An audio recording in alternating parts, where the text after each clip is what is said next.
శ్రీ గోదా కళ్యాణ సుధ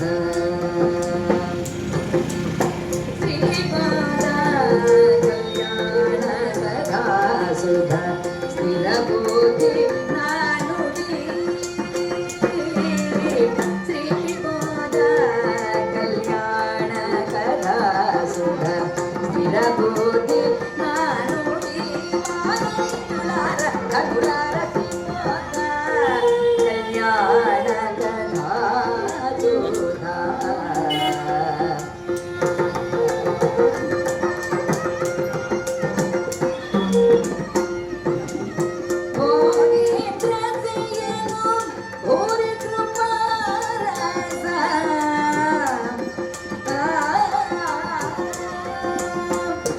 మానవ జన్మనెత్తినందుకు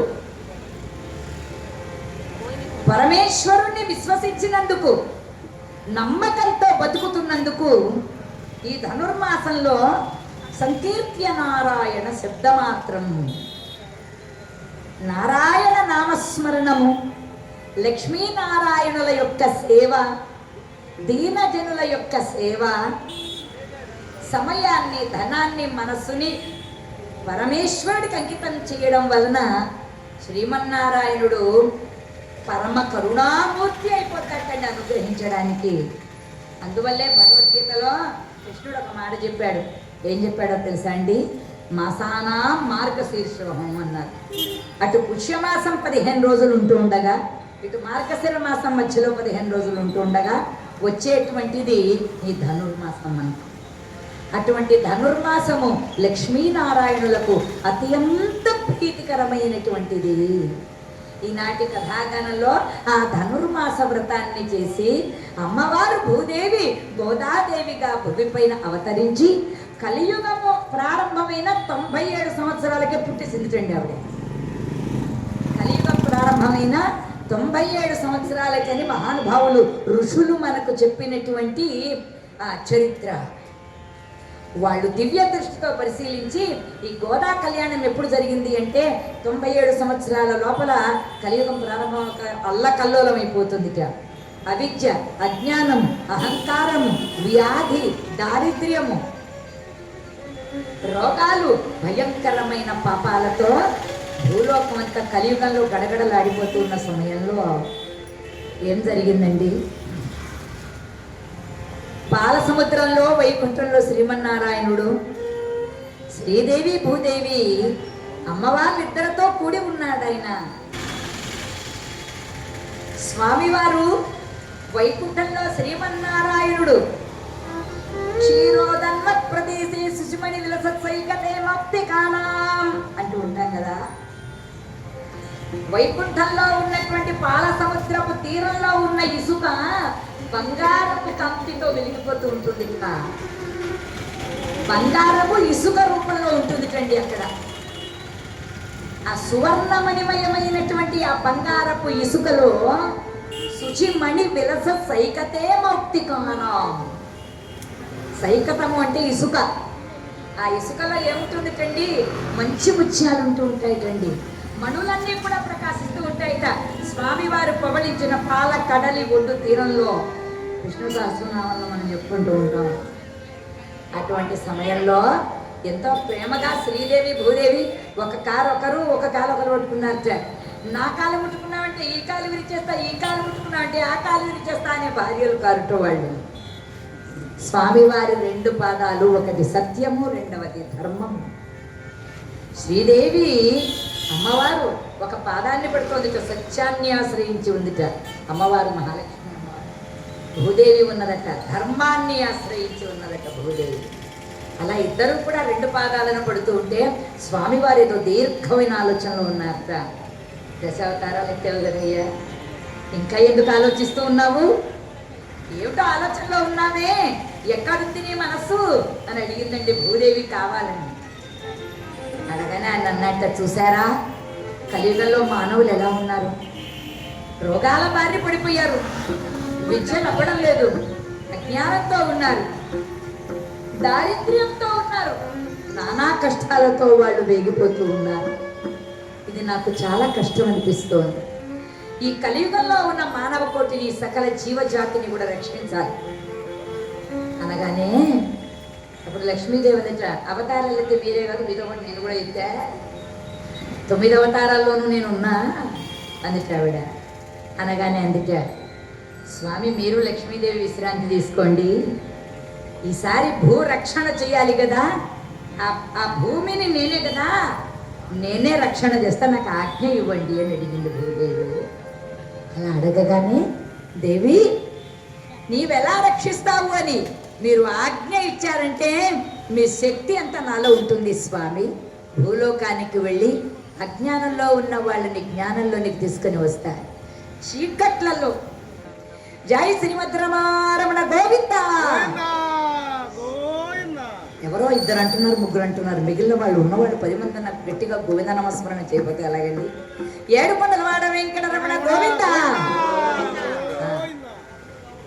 పరమాత్మ అయినటువంటి శ్రీమన్నారాయణుడు అన్నాడు భూదేవితో, తప్పక భూలోకానికి వెళ్ళిరా, నీకు అనుకూలమైనటువంటి పరమ భాగవతోత్తముల ఇంటిలో, సంస్కారం కలిగినటువంటి వారి ఇంటిలో, పరమ నారాయణ భక్తులైన వారి ఇంటిలో నువ్వు అవతరించి నీ యొక్క ప్రబోధాల వల్ల, నీ సంకీర్తనం వల్ల, నీ గానం వల్ల కలియుగంలో ఉన్నటువంటి వాళ్ళందరినీ కూడా ఉద్ధరించు దేవి అని శ్రీమన్నారాయణుడు భూదేవి అమ్మవారికి ఎప్పుడైతే ఆజ్ఞ ఇచ్చారో అమ్మవారు అలా బయలుదేరారండి భూలోకానికి. కలియుగం ప్రారంభమైన 97 సంవత్సరాల తరువాత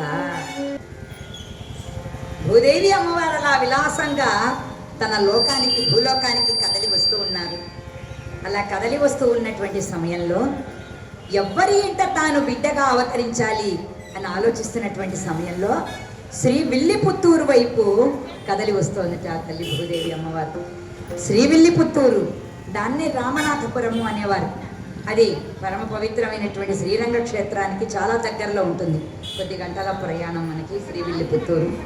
అటువంటి విల్లిపుత్తూరులో పరమ భాగవతోత్తముడైనటువంటి ఆయన పేరు భట్టపాదుడు అని పేరు ఆయనకి. అందువల్ల అటువంటి భట్టపాదుడు పద్మావతి ముకుందుడు అనే పేరు కలిగిన పుణ్య దంపతులు పుట్టాడు. ఆయన వేదాంత విధుడయ్యాడు, ద్రావిడ వేదాన్ని అంతా నేర్చుకున్నాడు. ఆయన శ్రీరంగనాథునికి లక్ష్మీ రుక్మిణి అమ్మవారికి మహాభక్తుడైన. వాళ్ళ శ్రీవిల్లిపుత్తూరులో వేణుగోపాల దేవుడు వటపత్ర సాయి ఉంటాడు అక్కడ శ్రీవిల్లిపుత్తూరులో. ఎవరైనా శ్రీరంగ క్షేత్రం వెళ్ళిన వాళ్ళు శ్రీవిల్లిపుత్తూరికి తప్పకుండా వెళ్ళి దర్శనం చేసుకోండి. అటువంటి శ్రీవిల్లిపుత్తూరులో ఉన్న ఈ మహానుభావుడు ఒకసారి తనకున్న వృత్తి ఏమిటి అని అంటే పువ్వుల మాలలు అల్లి స్వామివారికి కానుకగా ఇవ్వడం. ఆయన పెద్ద మాలాకారుడు. ఆయన బృందావనంలో ఉండేటువంటి తులసినంతటిని తెచ్చి, తులసి బృందావనంలో ఉండేటువంటి తులసిని తెచ్చి మంచి మంచి మాలలు కట్టి, చక్కనైనటువంటి పువ్వుల మాలలను కట్టి ప్రతిరోజు వటపత్ర సాయికి సమర్పిస్తూ ఉండేవాడు. ఇలా ఉంటుండగా ఆ రాజ్యాన్నంతటి కూడా పరిపాలిస్తున్నటువంటి వారు పాండ్యరాజు గారు. ఆ పాండ్యరాజు గారికి ఒక సమస్య వచ్చింది ఒక రోజున. ఏమని సమస్య వచ్చిందంటే, ఒక పండితోత్తముడు వచ్చాడు ఉత్తరాది నుండి. వచ్చి సంస్కృతంలో కానీ ఏ భాషలో ఉన్నటువంటి వివిధమైన వేదాల్లో కానీ మంత్రాలలో కానీ శాస్త్రాలలో కానీ నన్ను ఓడించే వాళ్ళు ఎవరూ లేరు, మీ రాజ్యంలో నన్ను ఓడించగలిగిన వాళ్ళు ఎవరైనా ఉన్నారా అని ఆయన మీసాన్ని మిలివేశాట. ఆ స్థలంలో ఉన్న పండితులందరినీ అడిగాడు ఆయన మహారాజు గారు. అడిగితే వాళ్ళందరూ నమస్కారం చేశారట. మేమంతటి సమర్థులం కాదు, ఆయన వచ్చిన వాడు సామాన్యుడు కాదు, ఉద్దండు, ఆయనను మేము జయించలేమన్నారట. సరే తెల్లవారి మీరు అంతవరకు విశ్రాంతి తీసుకోండి పండితోత్తమ, తెల్లవారి వాద చర్చ మీకు ఏర్పాటు చేస్తాం, మా రాజ్యంలో కూడా మహాపండితులు ఉన్నారు అని వారిని విశ్రాంతి తీసుకోమన్నారు. ఆ రోజు రాత్రి ఆ విల్లిపుత్తూరులో ఉన్నటువంటి ఆ వేణుగోపాల స్వామి వారిని ప్రార్థించారట మహారాజు గారు. అప్పుడు తెల్లవారుజామున శ్రీకృష్ణ భగవానుడు వేణుగోపాల దేవుడు వారికి కలలో కనిపించి, పాండ్యరాజా, నీ రాజ్యంలో ఉన్నటువంటి విల్లిపుత్తూరులో ఉన్న భట్టపాదుడు అనే పేరు కలిగినటువంటి మహానుభావుడు ఉన్నాడు. ఆయన సర్వవేద శాస్త్ర పారగతుడు. ఆయన తప్పకుండా ఈ పండితుడిని ఓడించగలడు సుమా, వెళ్ళి ఆయన్ని సగౌరవంగా తీసుకొని రా అని అన్నారు. అనగానే ఈ భట్టపాదుల వారి దగ్గరికి స్వయంగా బంగారు రథంలో బయలుదేరి వచ్చారట మహారాజు గారు. అలా రాగానే అనేక విధాలుగా స్వాగతం పలికాడు ఆయన. ఆ భట్టపాదుల వారు ఆ మహానుభావుడు అన్నాడు, ఆజ్ఞ ఏమిటి చెప్పండి అన్నాడు. నువ్వు ఆ పండితుణ్ణి ఓడించాలి అన్నాడు. మాలలల్లడం తప్ప నాకు వేరే విద్యలే తెలియదు. వేదాలు చదివిన వాణ్ణి కాదు, శాస్త్రాలు చదివినటువంటి వాణ్ణి కాదు. అందువల్ల ఆ పండితోత్తముణ్ణి నేనెలా ఓడించగలనండి? నేను ఎలా వేదాంత చర్చలన్నీ కూడా చేయగలను అన్నాడు. ఇది కృష్ణ భగవానుని యొక్క ఆజ్ఞ మహాత్మా. మీరు తప్పనిసరిగా వచ్చి ఈ కార్యక్రమంలో పాల్గొనాలి. ఇది నా ప్రమేయంతో జరిగింది కాదు, కృష్ణ పరమాత్ముడు వేణుగోపాలదేవుడి యొక్క ఆజ్ఞ అన్నారు. అనగానే కృష్ణ ఆజ్ఞ అనగానే ముందు వెనక ఆలోచించకుండా వచ్చి 7 పగళ్ళు 7 రాత్రులు ఆయనతో వాదం చేసేటండి. ఎవరిని పెట్టారట? కృష్ణ, నేను వాదం చేస్తున్నది పండితుడితో కాదు, ఎందుకంటే నేను పండితుడిని కాదు, సామాన్యుడైనటువంటి వాడిని. మధ్యలో ఉన్నటువంటి వాడు నువ్వే వాదం చెయ్యాలి, చేయించాలి, నేను నిమిత్త మాత్రుడిని మాత్రమే అన్నాడు.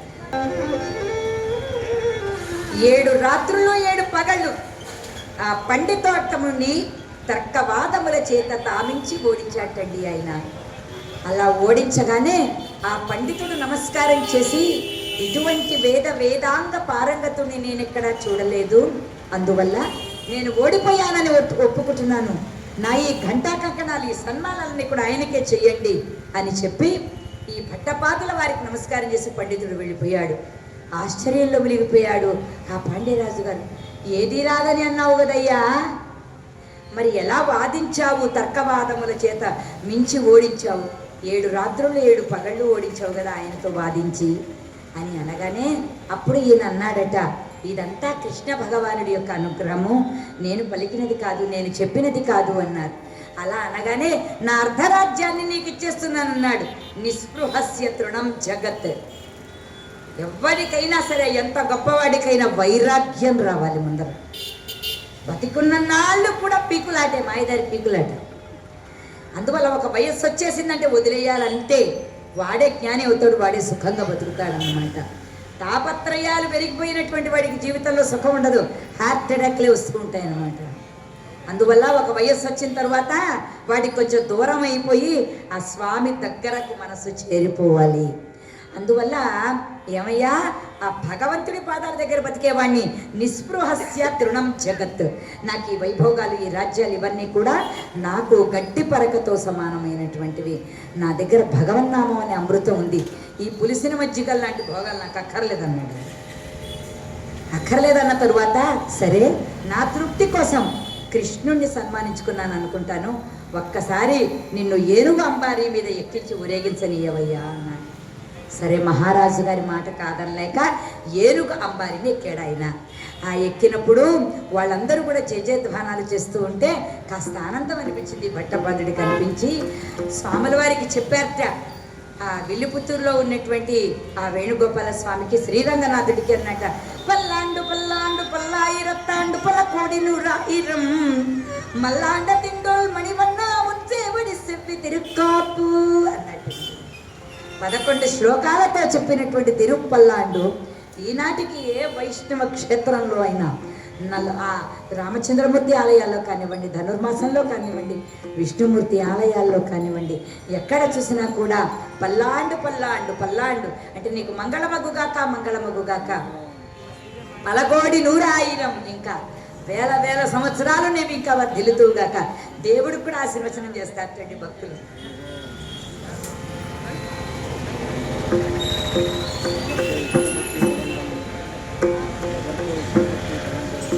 అలా మన ఆలయాల్లో ఇప్పుడు వింటున్నటువంటి తిరుపల్లాండ్ ఆ రోజున చెప్పినటువంటిదండి. అందువల్లనే ఆయన ఏమన్నారట, విష్ణు చిత్తుడు అని పేరు వచ్చిన ఆనాటి నుంచి. అంతవరకు ఆయన భట్టపాదుడు ఎప్పుడైతే ఆయన పల్లాండు అని తిరుపల్లాండు 11 పాశురాలు చెప్పాడో ఆయన, ఆనాటి నుంచి ఆయనను విష్ణు చిత్తుల వారు అన్నారు. అంతేకాదు పెరియాల్వార్లను కూడా అన్నారు వారిని. అందువల్ల అటువంటి పెరియాల్వారులుగా పేరు పొందిన మహానుభావుడైనటువంటి ఆ విష్ణు చిత్తుల వారు ఆ చక్కనైనటువంటి పువ్వుల తోటను పెంచి పెద్ద చేస్తున్నట్టండి. అంత అద్భుతంగా ఉన్నట్టండి ఏ మొక్కలనైనా కూడా పిల్లలనైనా కూడా ప్రేమగా పెంచాలటండి. ప్రతి మొక్క కూడా మన స్పర్శను ఆనందిస్తుందిట, మనం ప్రేమగా పోసే నీళ్లను అది ఆస్వాదిస్తుందిట. ఆ తులసి బృందావన నవ నవ నవలాడిపోతూ ఘుమఘుమలాడిపోతుందిటండి. ఆయన చేయి తగిలినటువంటి సంపెంగలు, మల్లెలు, మొల్లలు, సన్నజాజులు, గులాబీలు, కనకాంబరమ్ములు, మరువంబులు, దవనంబులు, అబ్బా ఏమని వర్ణించాలా పువ్వుల తోట. అమ్మా నాన్నలు కోటీశ్వరులండి. ఈ విష్ణు చిత్తుల వారి తండ్రి గారు బ్రహ్మచారిగా ఉండిపోయాడు. ఈయన 1000 ఎకరాల్లో పెంచాటండి పువ్వుల తోటలు. గంపలతో కోసి తీసుకొని వచ్చి స్వామివారికి కైంకర్యానికి ఇస్తున్నట్టండి. ఆ విష్ణుమూర్తికి ఎన్ని పువ్వులు వేస్తే అంత ఆనందం, ఎన్ని పువ్వులతో అలంకరిస్తే అంత ఆనందం అండి. ఆయనకి ఎన్ని నైవేద్యాలు చేసి పెడితే అంత ఆనందం. విష్ణుమూర్తి అలంకార ప్రియుడు ఆయన. అందులో పూలహారాలంటే ఇంకా ఇష్టం ఆయనకి. మన రామచంద్రమూర్తిని ఈ రోజున అలంకరించారు పువ్వులతో. కన్నుల పండుగ కళకళకళలాడిపోతున్నారు. రాజా రామచంద్రమూర్తికి అయ్యా. అటువంటి ఆ పువ్వుల తోటలో ఆ వాసనలు భూమిదేవి ముక్కులకు సోకాయటండి. ఆహా, నా భూమిని ఇంత ప్రేమిస్తున్నాడు, ఈ భూమి పైన ఇంత చక్కని తులసి బృందావనాలు, మల్లెలు, మొల్లలు, సంపెంగలు అనుకొని ఆ తల్లి అక్కడికి వచ్చిందిటండి. పరమ పవిత్రమైనటువంటి ఆషాఢ శుద్ధ పంచమి నాడు ఆరిద్ర నక్షత్ర శుభలగ్నంలో అమ్మవారు మంగళవారం నాడు సూర్యోదయమవుతూ తొలి రేకుల కాంతులు పడుతున్న సమయంలో పూల బుట్టలు పట్టుకొని మహానుభావుడు వస్తున్నారండి. ఎవరు వస్తున్నారండి? ఈ విష్ణు చిత్తుల వారు వస్తూ ఉంటే అక్కడ ఇంకా సూర్యుడి కాంతులు పడలేదు. ఎక్కడ నుంచో ఆ తులసి పొదలలో నుండి కాంతులు వస్తున్నాయిటండి, సూర్యకాంతులు వస్తున్నాయిట పొదలలో నుండి. ఏం జరుగుతుంది ఇక్కడ? ఎక్కడి నుంచి వస్తున్నాయి ఈ కాంతులు అనుకుని వచ్చాడు విష్ణు చిత్తుడు. అక్కడకు వచ్చేటప్పటికి ఏం జరిగిందండి? అద్భుతంగా ఆ తులసి పూజం ఎందుకింత కాంతులతో ఉంది అని ఆ మహానుభావుడు అక్కడకు వెళ్ళాడండి. వెళ్ళేటప్పటికి చక్కనైన 6 మాసాలు కలిగిన పాపాయి, అమ్మాయి అప్పుడే పుట్టిన పాపాయి కాదు సుమా, 6 నెలల వయస్సు కలిగిన పాపాయిగా బంగారపు కాంతితో వెలిగిపోతున్నటువంటి శరీర ఛాయతో, మంచి పట్టు పుట్టంబులతో, పట్టు వస్త్రాలతో, దివ్యమైన ఆభరణాలతో ఆమె శరీరం నుండి సుగంధాలు అలుముకుంటున్నాయిటండి. మంచి గంధాలు అలుముకుంటూ ఉన్నాయిట.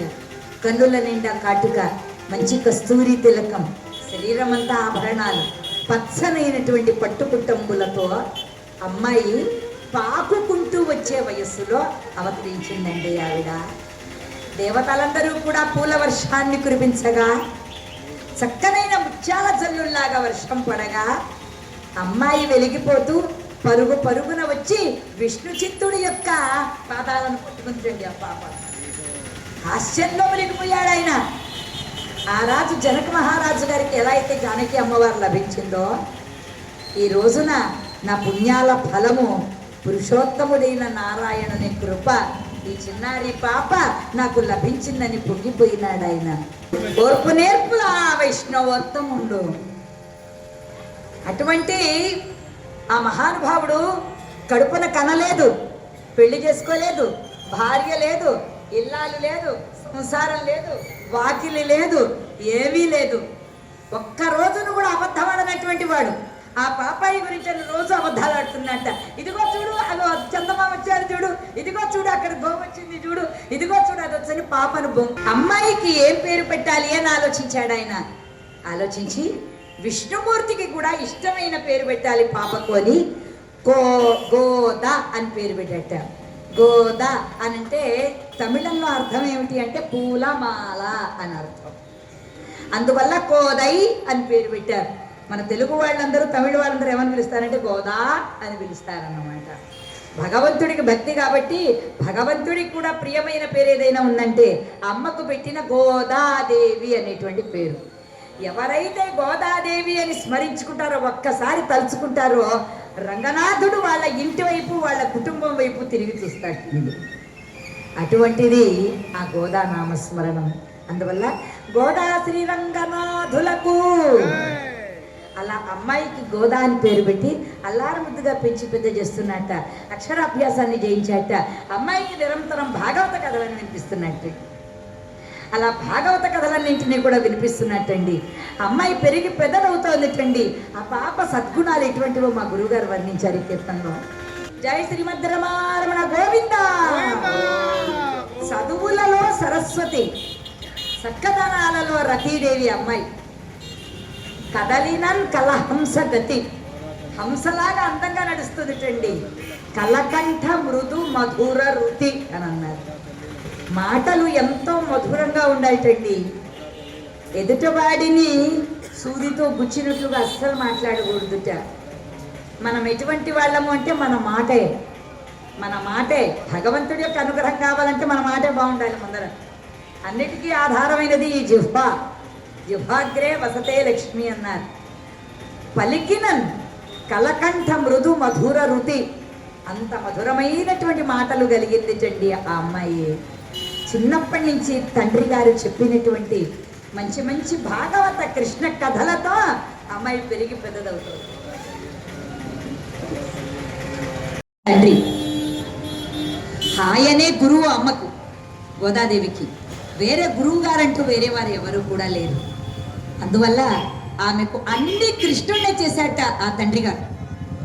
ఆమెకు ఎక్కడ చూసినా కృష్ణుడే కనబడతాడు. ఏం మాట్లాడినా భాగవతమే అమ్మాయి నోట్లోంచి వినబడుతుంది, గోదాదేవి నోట్లో నుంచి. ఏమండి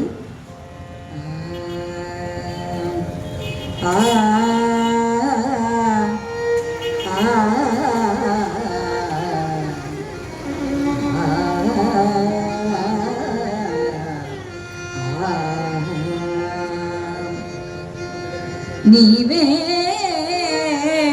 తల్లివి తండ్రివి, నీవే నా తోడు నీడ, నీవే సకుడు, నీవే గురుడవు దైవము.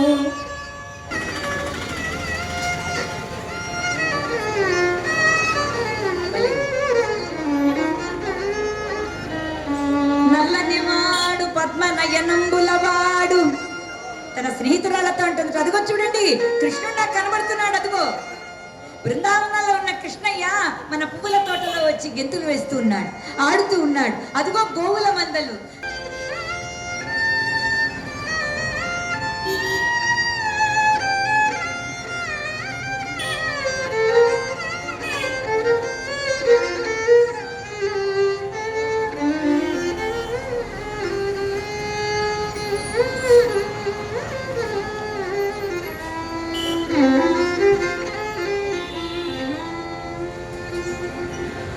మన్ను తిన్నవాడికి వెన్నంటే ఎందుకయ్యా ఇష్టం? వెన్న తిన్న దొంగకు మన్నంటే ఎందుకయ్యా అంత ఇష్టము? నువ్వు చెయ్యని అల్లర్లున్నాయా కృష్ణ? స్వామి, గోపికల మనస్సులను కొల్లగొట్టినటువంటి ఓ వెన్న దొంగ, కన్నె దొంగ, మా పాలిట గానలోల రాజగోపాల బాల, ఘన దారిద్ర్యంతో ఉన్నటువంటి ఆ కుచేలుణ్ణి ఆదరించి కోటీశ్వరుని చేసావుటి కదయ్యా. ఏమి భక్త ప్రియత నీది కృష్ణ, మా జోలికి రావయ్యా ఒక్కసారి అని వాళ్ళ పరవశించిపోతూ ఉన్న ఆ కూతురి కృష్ణ భక్తిని చూచాడు ఆయన. నా పిల్ల ఈ బాహ్య ప్రపంచాన్ని మర్చిపోతోంది, కృష్ణుడే తానుగా, తానే కృష్ణుడుగా ఒళ్ళు మర్చిపోతోంది నా పాప. ఆలోచించటండి. ఒక తండ్రిగా కాకుండా ఒక గురువుగా నా పాపకి మంచి మార్గాన్ని నిర్దేశించాలనుకున్నాడు. గురువులు అంటే అలా ఉండాలండి. ఓ పల్లెటూరులో ఓ గురువు గారు వచ్చారనమాట పాపం. అంతకు ముందర ఓ ఇంగ్లీష్ సార్ వచ్చారు, బాగా నేర్పించాడు పిల్లలకి. ఏమని నేర్పించాడు? గుడ్ మార్నింగ్ సార్ అని రాగానే, వెళ్ళిపోయేటప్పుడు గుడ్ ఈవినింగ్ సార్ అని నేర్పించాడు అనమాట. ఆ ఇంగ్లీష్ మాస్టర్ 3 రోజులు వెళ్ళిపోయాడు పాపం. తెలుగు మాస్టర్ వచ్చారు. ఒరేయ్, ఎవడైనా ఇంగ్లీష్ మాట్లాడాడో మా పెరట్లో పెద్ద బావుంది, ఆ బావిలో తీసుకెళ్ళి పడేస్తా, జాగ్రత్త. రాగానే ముందర ఏం చెయ్యాలి? తెల్లవారగానే మీరందరూ మా ఇంటికి వచ్చి పాఠాలు చదువుకోవాలి. ఎవరన్నా నాకు నమస్కారం చేయలేదో మా బావిలో పడేస్తా, జాగ్రత్త అన్నాడు. పిల్లలందరికీ భయం వేసి పాపం ఆ రోజున అందరూ తెల్లవారు 6 గంటల ట్యూషన్లు వచ్చి 18 మంది పిల్లలు కూర్చొని క్లాస్ చదువుతున్నారు. 8 అయిపోతుంది. గురువు గారి భార్య పిలిచింది, ఏమండోయ్ పూజకు టైం అవుతోంది, మళ్ళీ మీరు పాఠశాలకు వెళ్ళాలి, పాఠాలు చెప్పాలి పిల్లలకి, తొందరగా స్నానం చేసి రండి అని. నేను తిన్నగా పాపం బావి దగ్గరికి వెళ్ళాడు.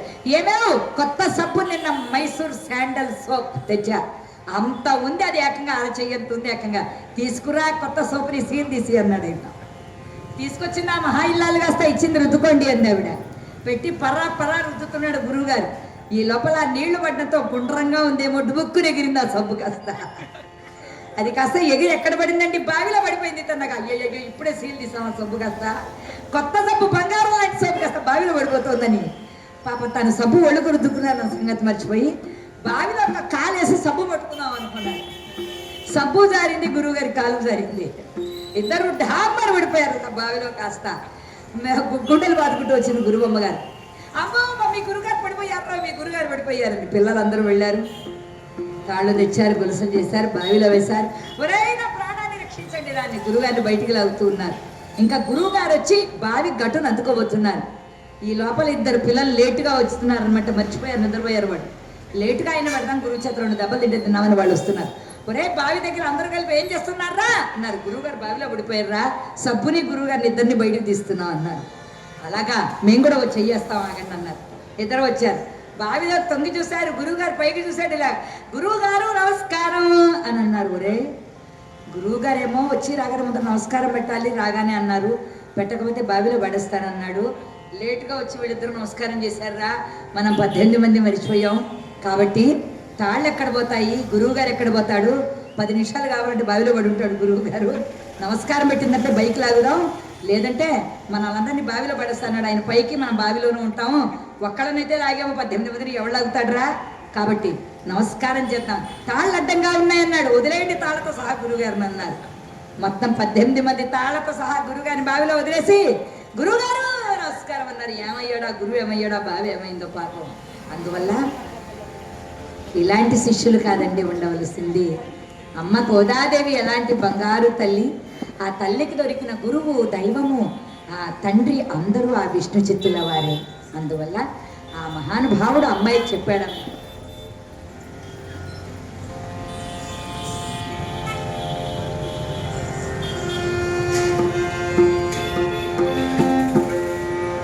విరహంతో కృష్ణ వియోగంతో నిన్ను నువ్వే మర్చిపోతున్నావు. నువ్వేం కావాలనుకుంటున్నావు, ఏం కోరుకుంటున్నావు ఆ కృష్ణుడి నుంచి? ఆ కృష్ణుడిలో నేను లీనమైపోవాలి నాన్నగారు, ఆ కృష్ణుడిని నా భర్తగా పొందాలి. గోపికలు ఎలా అయితే కృష్ణుని తమ పతిగా పొందారో, నేను కూడా అలా కృష్ణుని నేను పతిగా పొందాలి అని అనగానే ఆయన భాగవతంలో గోపికలు కృష్ణుడిని భర్తగా పొందడానికి ఏ వ్రతం అయితే చేశారో నువ్వు కూడా అదే వ్రతం చేయాలి. దాన్ని కాత్యాయని వ్రతము అంటారు. మార్గశిరం ప్రారంభమైన తరువాత మార్గశీర్షంలో 30 రోజుల పాటు మళ్ళీ మకర సంక్రమణం వచ్చే భోగి వరకు కూడా అందరూ కూడా నియమంతో ఉండి నీతోటి చెలికత్తలందరినీ కలుపుకోవాలి. నువ్వు ఒక్కదానివే కాదు తరించవలసింది, వాళ్ళందరినీ కూడా కలుపుకోవాలి. భజన సంకీర్తనలు చేయాలి, అలంకారం చేసుకోవడం వదిలేయాలి, తిండి మీద ఛాస వదలాలి, తెల్లవారుజామునే లేవాలి, కృష్ణ భగవానుని పైన పాటలు పాడాలి, రకరకాల నైవేద్యాలు చేయాలి, కృష్ణునితో ఆటలాడాలి, కృష్ణ లీలలను ముచ్చటించుకోవాలి. ఆ కృష్ణుడు సకల సౌభాగ్యాలను ఈ సృష్టికి ప్రసాదించడమే కాకుండా ఆ కృష్ణయ్య నేను తప్పకుండా పెళ్ళాడతాడు తల్లి. కాత్యాయని వ్రతం 30 రోజుల పాటు. ఈ మార్గశిర మాసంలో నువ్వు తప్పనిసరిగా ఆ వ్రతాన్ని చెయ్యమని అనగానే అంతా ఆ వ్రతం వచ్చేంత వరకు ఎదురు చూస్తోంది తండ్రి గారు, ఆ స్వామి వియోగాన్ని నేను భరించలేకుండా ఉన్నా, నాకేదైనా పని చెప్పండి అంది. అమ్మా ఆ బృందావనంలో ఉన్న తులసిని అంతటినీ కూడా కొయ్యి, మంచి పుష్పాలన్నీ సిద్ధం చేయాలి, దాంతో ఇంకొక పని కూడా చేస్తాను నాన్నగారు. ఏంటమ్మా అది? నాన్నగారు మీరు కట్టే పువ్వుల మాలలు నాకు నచ్చడం లేదు. ఎరుపు పెట్టవలసిన చోట తెలుపు పువ్వులు పెడుతున్నారు, తెల్ల పువ్వులు పెట్టాల్సిన చోట ఎర్ర పువ్వులు పెడుతూ ఉన్నారు. ఆ కృష్ణయ్య మాలలని నేను కడతాను నాన్నగారు అన్నది. అది ఏం చేసిందండి, ఆ మాలలన్నీ కూడా తన చెలికెత్తలతో కలిసి స్నేహితురాండ్రతో కలిసి మాలలల్లడం ప్రారంభించిందండి. స్వామివారికి అందమైనటువంటి పూలమాలలను సిద్ధం చేసింది. సుందరమైన మాలలు అవన్నీ సిద్ధం చేసి అవి స్వామికి అందంగా ఉంటాయా ఉండవా అని తన కొప్పు పైన చక్కగా దాల్చిందట. నవయవ్వనోదయపు సోయగ మాత్ర తను విలాసమున్ పెరిమని వేణి దాల్చిన మాలలను తాను ముందుగా ధరించి స్వామికి ఆ పైనిచ్చు మనసారగను. అంతరంగిక భక్తులు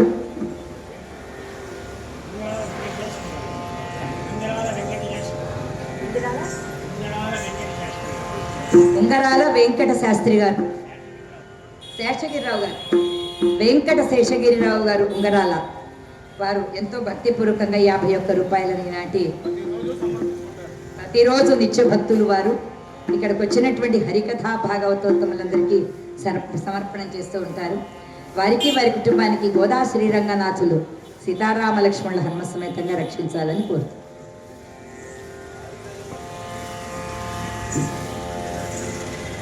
అలా గోదాదేవి ఆ పూల మాలలను తాను సిగ మీద తాను ధరించి అద్దంలో చూసుకొని అబ్బే ఈ మాల అసలు ఏం బాలేదు స్వామివారికి వద్దు అని ఇంకొక అందమైన మాలకు వచ్చి తాను ధరించి అబ్బా ఈ మాల నాకే ఇంత అందంగా ఉందంటే మా స్వామివారికి ఇంకెంత అందంగా ఉంటుంది అని ఆ మాలలన్నింటినీ చాలా చక్కగా ధరించి ఆ తరువాత ఆ మాలలను అమ్మాయి ఏం చేస్తుందిట స్వామివారికి ఇచ్చి పంపిస్తుందిట. అలా మాలా కైంకర్యం జరుగుతూ ఉంటే ఏం జరిగిందండి, ఒక రోజున అర్చక స్వాములు ఆ మాలలలో ఆడవాళ్ళ యొక్క తల వెంట్రుకలు ఉండడం చూశారట. ఇవి తలలో పెట్టుకున్న పూలమాలల్లా ఉన్నాయి. విష్ణు చిత్తుడా మీ ఇంటి నుంచి వచ్చినటువంటి పూలమాలలే ఇవి, ఇంటికి వెళ్ళి అడిగన్నారు. ఇంటికి వచ్చాడు ఆయన. ఏం చేస్తున్నావమ్మా పూలమాలల్ని నిజం చెప్పు అన్నాడు. నాన్నగారు రోజు నేను ధరించి అవి అందంగా ఉన్నాయో లేదోనని నేను పంపిస్తున్నాను. ఎంత అపచారం చేస్తున్నావు, మాల్యాలను భగవంతుడికి సమర్పిస్తామా మనము? ఆ స్వామి వదిలినటువంటివి మనం ప్రసాదంగా స్వీకరిస్తాం. మనం ధరించినవి సర్వేశ్వరుడికి సమర్పించవచ్చా?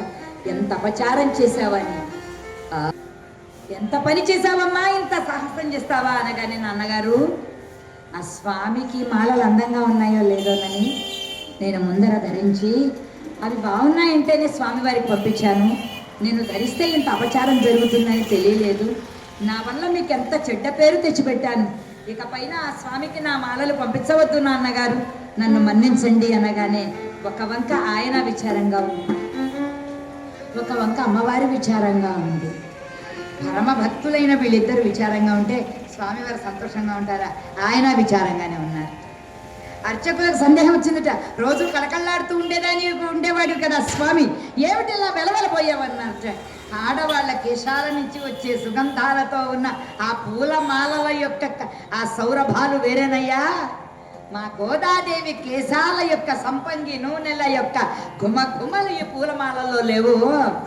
ఆడవాళ్ళ చెయ్యి తగిలితేనే దేనికైనా అందము, అందులో మా గోదమ్మ చెయ్యి తగిలితేనే అందము.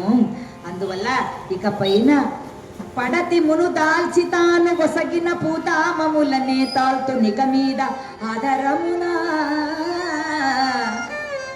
అనుచు కలనాడు నందనందను పలుకులకు అచ్చరు పొంది మేల్కొనిరి అర్చకులు. భలే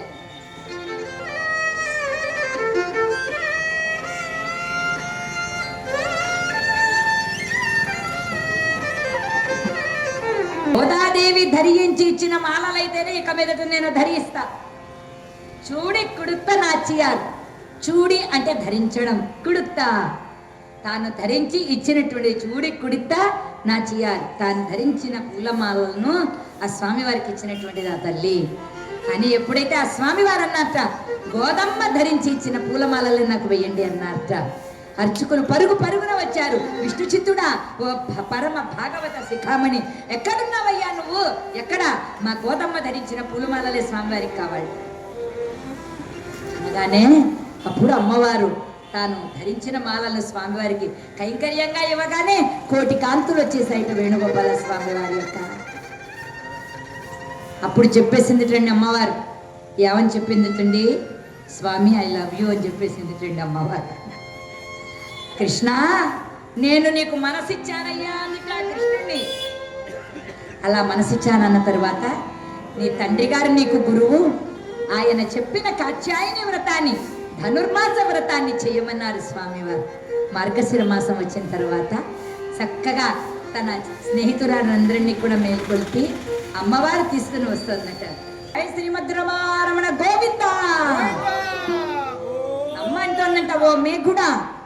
ఈ పాసురంలో తమిళంలో అమ్మ పాడినవి 30 రోజులు పాడింది. మంగళ శాసనాలతో బట్టి ఇంకొక 5 పాసురాలు ఉన్నాయి. వీటన్నింటినీ కూడా అమ్మవారి యొక్క తిరుప్పావై అన్నారు. తిరు అంటే పవిత్రమైన, పావై అంటే వ్రతము. అటువంటి అమ్మ పవిత్రమైన వ్రతాన్ని చేసింది ఈ 30 రోజులు. 30 రోజులు 30 పాసురాలు. పాసురాలు అంటే పాటలు, లేదనంటే పదాలు అనుకోండి. ఆ 30 పాసురాలు అమ్మవారు పాడింది. ఓ మేఘుడా, మార్గశిర మాసంలో వర్షం రాదు, కానీ వరుణదేవుణ్ణి ప్రార్థించిందమ్మ. ఓ మేఘుడా, కృష్ణుడి చేతుల్లో ఉండేటువంటి శంఖంలాగా గర్జించి, శంఖనినాదం ఉంటుంది కదా పాంచజన్యం, ఆ పాంచజన్యంలాగా గర్జించి, స్వామివారి చేతుల్లో ధనస్సు ఉంటుంది, ఆ బాణాల్లాగా వర్షించి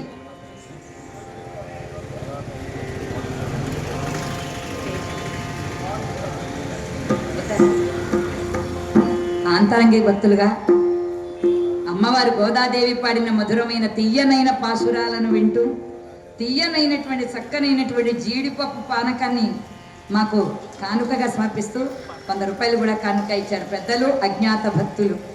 అందువల్ల పెద్దవాళ్ళు మన వాళ్ళు ఒక మాట చెప్తూ, దాత నభవతి దరిద్రః.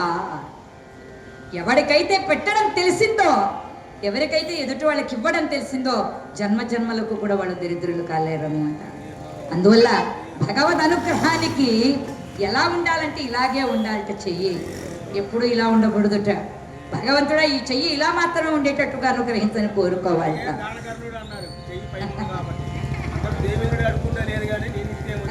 ఎంత బాగా చెప్పారు, చాలా గొప్పగా చెప్పారు. అందువల్ల ఈనాటి ఆ పెద్దలకి సీతారామ లక్ష్మణులు, ఆ గోదా శ్రీరంగనాథులు సకలాయుధారకేశ్వర్యాదులు ఇచ్చి రక్షించాలని హృదయపూర్వకంగా కోరుతూ, ఏడుకొండలవాడ వెంకటరమణ గోవింద.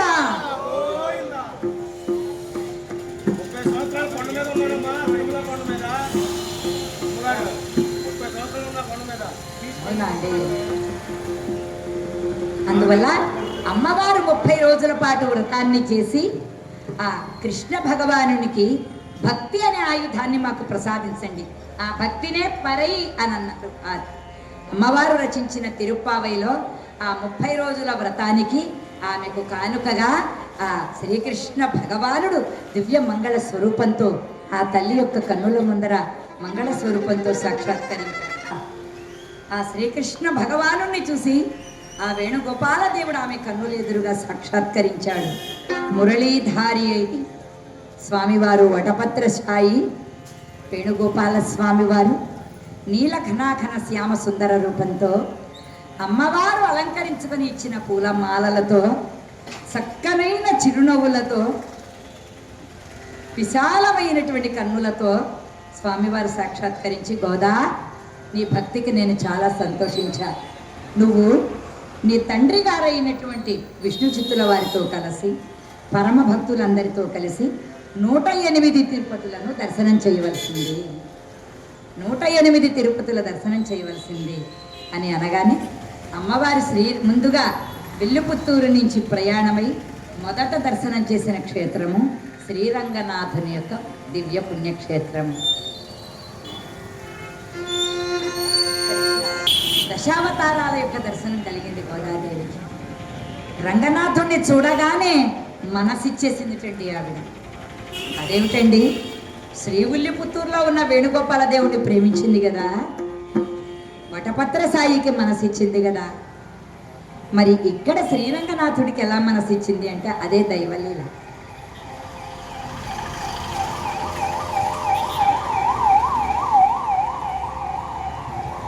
రంగనాథుడిని చూడగానే పరవశించిపోయింది ఆవిడ. రంగ రంగ రంగపతి రంగనాథ నీ సింగరాల తరచాయ, శ్రీరంగనాథ సింగరాల తరచాయ, శ్రీరంగనాథ రంగ రంగ రంగపతి రంగనాథ శ్రీరంగనాథ సింగరాల తరచాయ, శ్రీరంగనాథ రంగనాథ శ్రీరంగనాథ.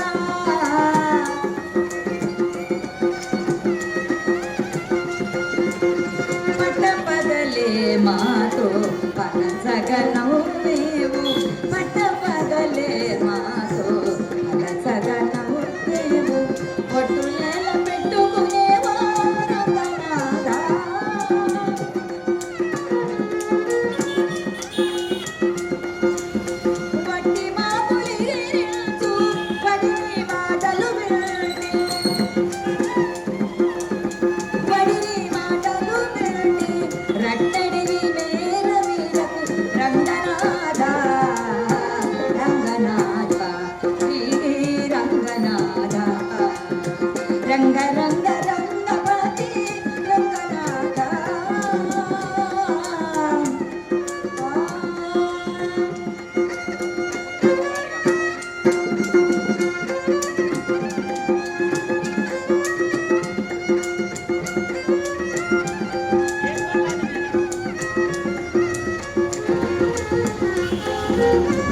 వేటి రంగమున కాంతపై పాదాలు చాచి రావు పోవు ఎక్కడికి రంగనాథ.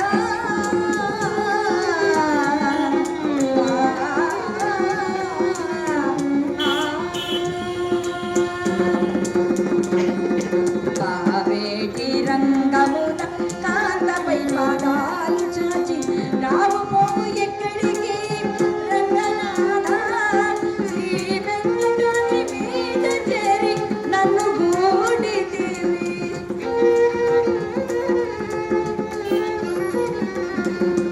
ఏమల చూచిన నీవేయటు రంగనాథ రంగనాథ ఈ రంగనాథ.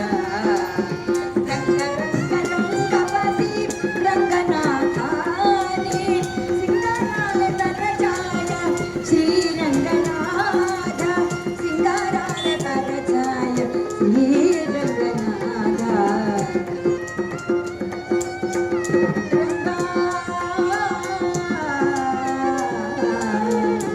రంగా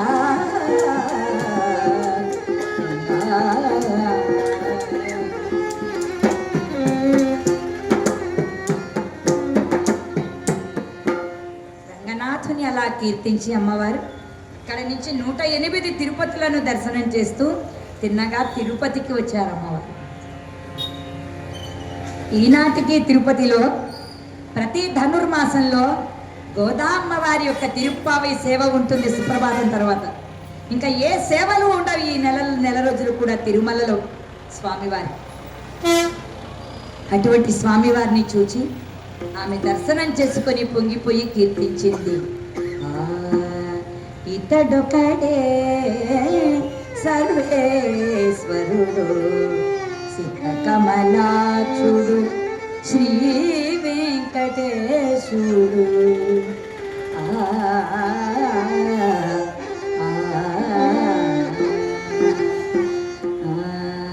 తగిలిన మునులకు తపముల సఫలము ముగురు వేగులకు మూలము. తగిలిన మునులకు తపముల సఫలము ముగురు వేగులకు మూలము. ఒగినల మేల్మంగ కొనరిన పతియుతడు